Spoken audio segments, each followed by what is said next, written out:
And now, the moment you've all been waiting for. You're tuned in to Tapped Out. Hosted by Brendan Tobin and Sean Levine. Only on the BetQL network. That's right. I'm the sports machine, Sean Levine. He is one Brendan Tobin. We've also got help from our producers, Jake and Enrique, and everybody back at the BetQL headquarters. Appreciate you checking us out here, wherever you are this Saturday evening. BT, do you happen to have your crystal ball there with you? It's got to be somewhere around there. I got this Miami Heat crystal hops glass. That's a shot glass. Well, that's good enough. Keep that thing there because I need you to look into the future with me. All right. So, Tough 31. I don't know how much people care about The Ultimate Fighter anymore. Maybe we'll watch a little bit because it's Conor McGregor. It airs at the end of the month. That's not what I want to know. I want to know once they finally fight. Maybe it's going to be at a catch weight. Who knows what weight these guys are going to fight at? Who do you like in this one? As of right now, it's a pick 'em fight. Go either way. I feel like it's crazy for me to say Conor McGregor because he doesn't win fights anymore. But there's something about Conor McGregor juiced to the gills. Like, I don't know. Maybe he's going to come back as like this just super gorilla that's going to have his power back because you're asking like how much are you interested in the Ultimate Fighter? They showed that little shovski that he gave to Michael Chandler. I must have seen that on Twitter 100 times. I'm like, ooh, I think I'm in with them shoving each other. And it looks like he launched Michael Chandler with that shove. So I don't know. It looks like if Conor McGregor were to get in an octagon right now, I feel like his gas tank, which was already suspect, it feels like it's all of like 3 minutes. But if he can get him in those 3 minutes, I like Conor. To your point, though, and you're right, Conor hasn't won a fight since the Nixon administration. But Michael Chandler, I mean, if you actually break down his resume, it was awesome that he kicked a guy's face off. That guy was Tony Ferguson.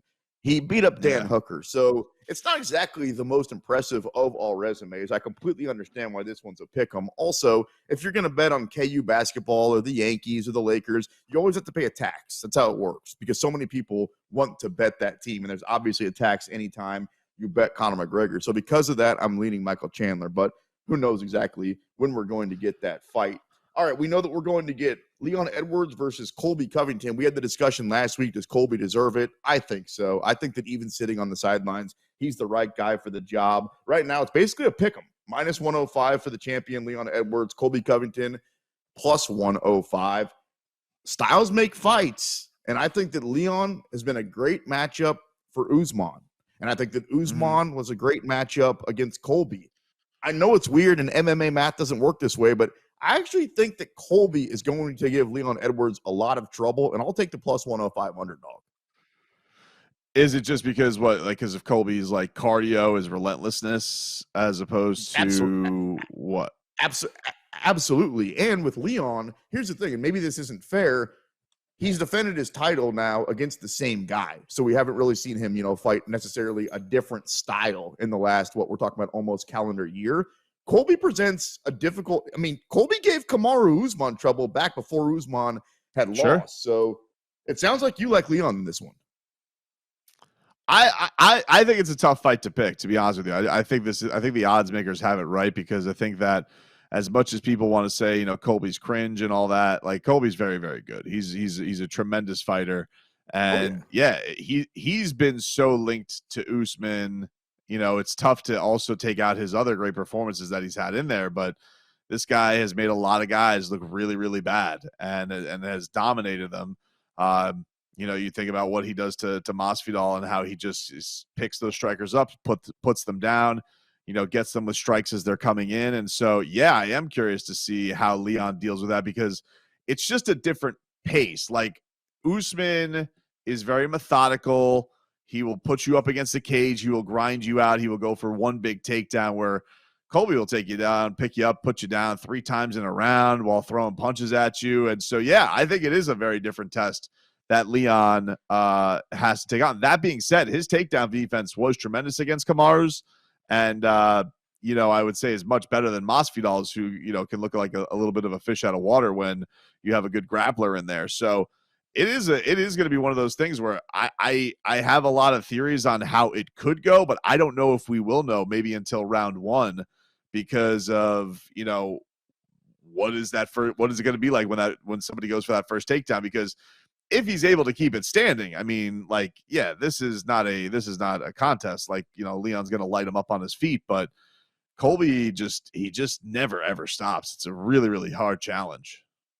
What's going to be a weird visual is seeing Usman rooting hard for Colby, because you'd have to imagine that if Leon wins the fight, there's no way that they run it back Leon versus Usman, because Usman's lost both those fights. But if Colby holds the belt, now it's like, all right, he's the champion, but there is a guy out there that's already beat him twice who's trying to get his belt back. So tell me if you disagree. I think Usman is cheering loud and often for Kamaru Usman for Colby that night.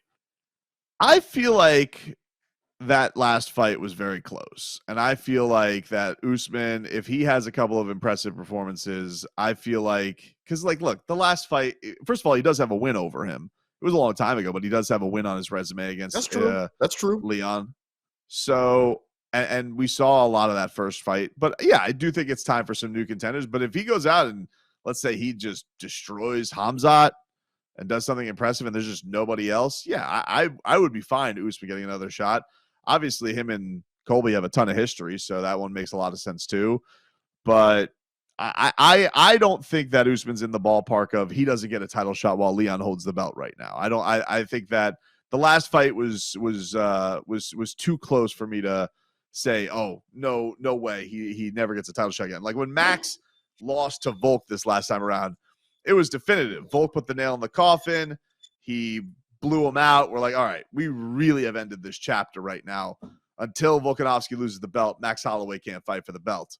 I don't feel like that's the case with Usman. I don't think it's the same. No, I'm with you there. I think that in all light, and I'm also not going to lie to you that I completely forgot that about a decade ago, Usman did beat Leon Edwards. So technically, we've already seen the trilogy. This would be for a fourth one. So I guess it's a little bit different because he's right. Like he could say, I'm out here to even the score. Speaking of divisions that are in a weird spot, especially at the very top, now we know after Aljamain Sterling took out Henry Cejudo last Saturday night that Sean O'Malley's next. Sean gets in the cage. They have that words. Sean loses that sweet coat of his. I'm not sure if you ever end up getting that thing back. Now we know that the fight is going to be Aljamain Sterling and Sean O'Malley, and the early odds are out. And I'm a little bit surprised. I didn't think O'Malley was going to be favored or anything like that, but I did think that he would be like a plus 130, plus 135 right now, and it's early. Sean O'Malley plus 235 to take the belt off of Aljamain Sterling, the champion minus 275. Your early thoughts?